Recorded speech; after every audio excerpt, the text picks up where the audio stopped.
Hello, YouTube family. This is Marsha Seawright here at the Bunjil Handmade. And guess what?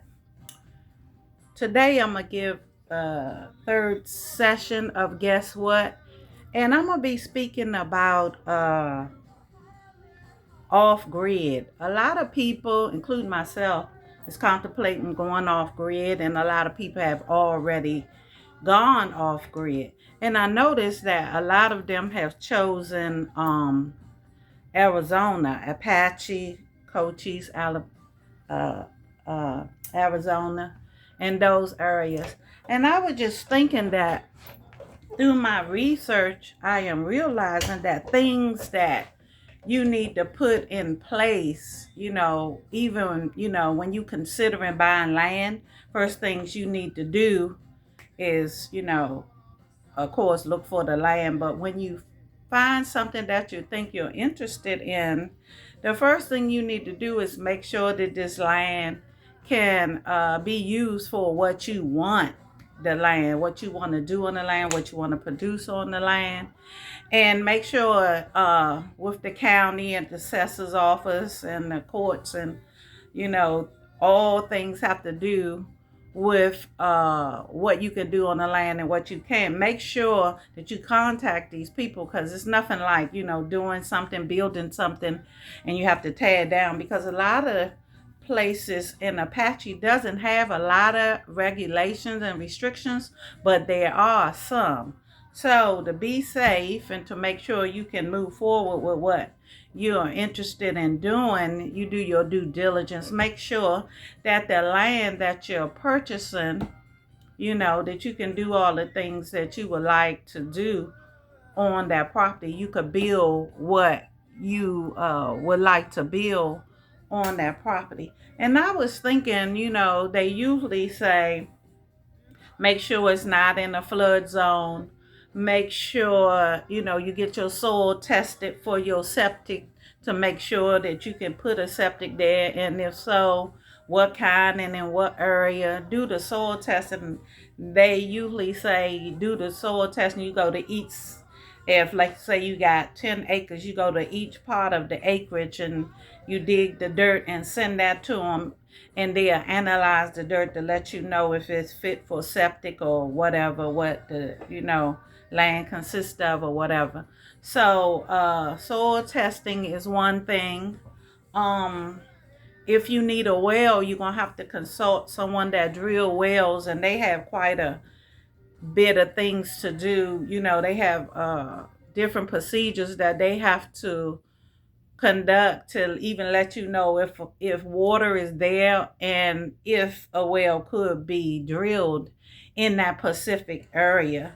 And also make sure in doing your due diligence that the person that's selling you this property is the owner of this property and they have the rights to sell this property.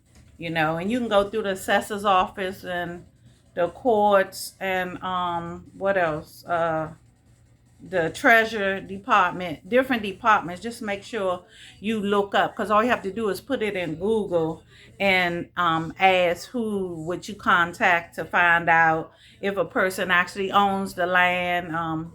Another thing, make sure that there's no taxes due, because once you purchase it, it's your responsibility. You have to pay it.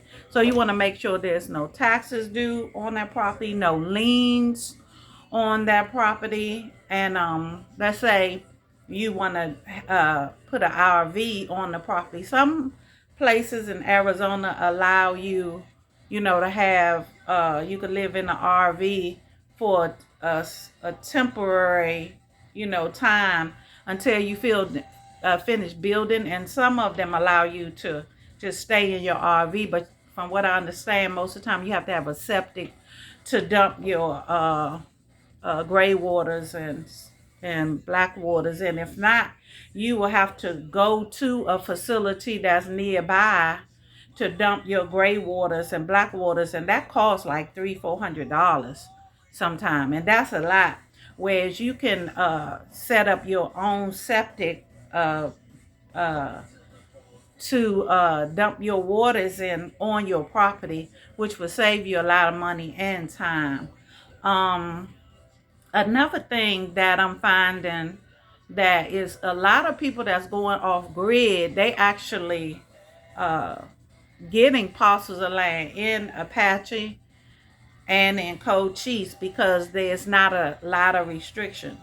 And I was listening to one YouTuber, and they were saying even though it wasn't restrictions, I think he had a single wide like mobile home or trailer, whatever you call them, and he still had to spend like $300 for the permit to build that, but they waived a lot of the restrictions and all that because he was taking on the responsibility of doing things, within the bill himself. But you still had to get permits. That's what I noticed. And far as things that you would need in the beginning, which I'm finding is quite a bit. A lot of people saying, get your land, put it in a trust, and then they're saying fencing, which a lot of them are using cattle fencing, which seems to be a cheaper purchase for fencing, because fencing, from what I've been researching, can be very expensive. So, you can just fence different areas like your living area, or where if you're going to have animals, that particular area, and just work on it little by little. Cameras for your protection and others, so you can see what's going on when you're on your land and when you're off. uh Lighting, because a lot of people, they think in the desert, but if you remember, like in the country, it's like they say you can't even see your hand in front of your face. They say it's very dark out there, so lighting is very important. And I just seen some lighting, I think it was spelled GEBU, and it's these light bulbs that don't need electricity. And you just put them in. They light bulbs look like regular light bulbs, and they give you this illuminating lighting. And you can recharge them by putting them in, the socket, and plugging them up, and they will recharge. And I had never seen those before, because a lot of folks are saying it's very dark. And of course, you want to be able to see what's going on, see what you're doing, and see what's going on in the area where you are. That's part of safety. And another thing, a lot of people be thinking because it's in the desert, it's always hot.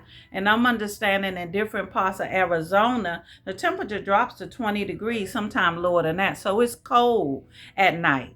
So you best have your wood. I guess you can have propane for heating, and different other elements for heating to keep you warm. That's very important. Of course, water, whether you having a drill or whether you having water bought in. And from what I understand, you can get like 500 gallons of water for $350 some dollars, for how often, I'm not sure of that. You have to look that up. But of course, you need water, the cameras for safety, fencing for safety, and hopefully to keep, people off of your property. And they have this thing called, like you set boundaries, and you use it by spraying different areas with purple. It set boundaries. It's supposed to be for no trespassing. So you can store up on the purple spray, no trespassing signs, beware of dog. This is private property, and mainly fencing off like at least the interest of your property, like do the big cattle gate, get your posters, which you gonna need posts, and you're gonna need digging elements to place those posts in. At least get that established. So fencing and your gate that enters your property, I guess, and on the back end of your property also. And batteries, lithium batteries, solar panels, and the hookups for that, so that you can have more than one source of energy. In case one fail, you will always have something, because you don't want to be in the dark and don't have a way to substitute that lighting, and, heating, same thing. Because I know a lot of people do the propane, get the propane stoves and grills they can cook on along with the lithium batteries, and they like use the solar system for lighting and cooking and different things, and then they switch over to the lithium batteries. I don't know what's set up, but those are some of the options. And lithium batteries are expensive, and some of these solar systems are expensive. And I'm noticed they using like the big panels, at least 6 or 8 to start with, and a shelter, like I don't know, you can get a small shed, or you can get something like what they call it, those containers, because you have to lock your equipment up, especially if you come in and going, or even whether you come in and going out of state or not. But the mere fact to keep your equipment and stuff safe when you're away, locks and chains and all that kind of thing. And like I said, those cameras. And what other thing?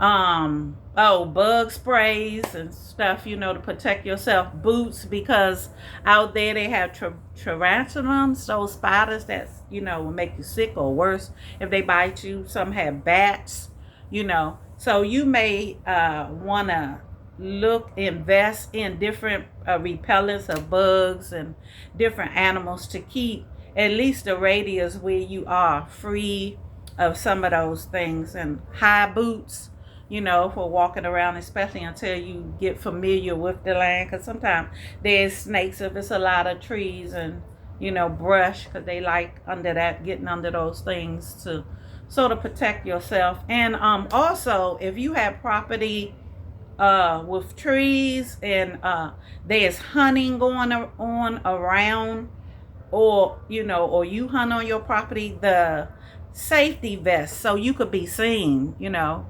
If you're moving around and someone's hunting, they don't want to mistake you as something that they're hunting. You want to be safe, so vests for that. And that's something that I didn't think about in the beginning. And also, it's this thing like for fires.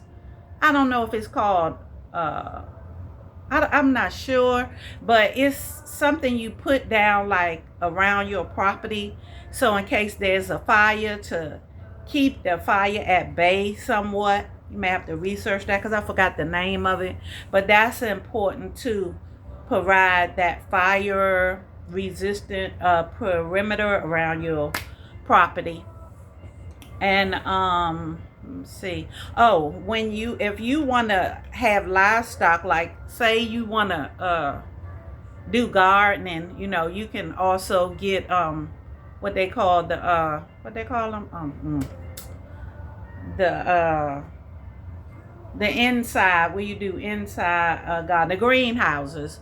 I noticed the Amish and a lot of people have greenhouses. I seen the greenhouse for like $200, and a lot of people are doing the aqua and the hydro gardening.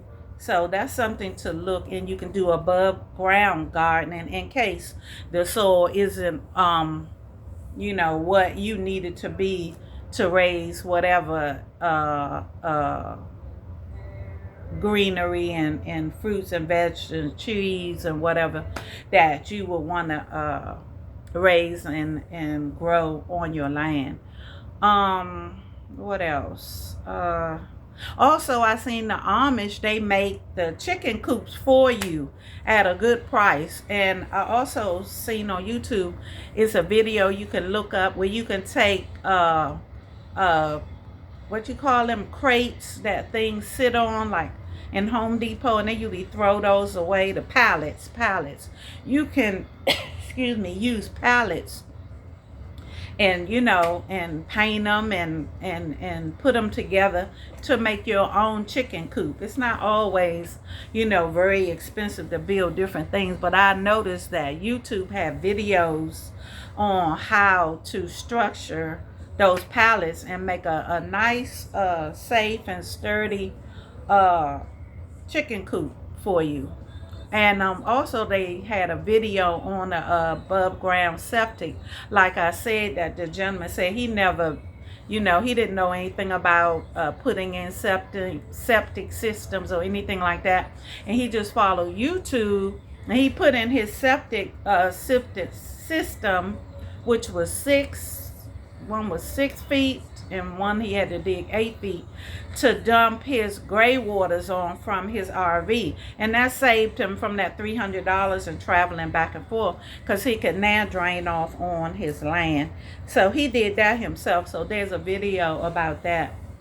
So those are some of the things that I have learned that you have to put in place, after and before you have purchased land, to make sure that you're as comfortable and safe and, in the restrictions, because there are some restrictions, some places is none, and there's some restrictions set in place, and you want to make sure you meet all those so everything can go smoothly. So I hope on this session of Guess What?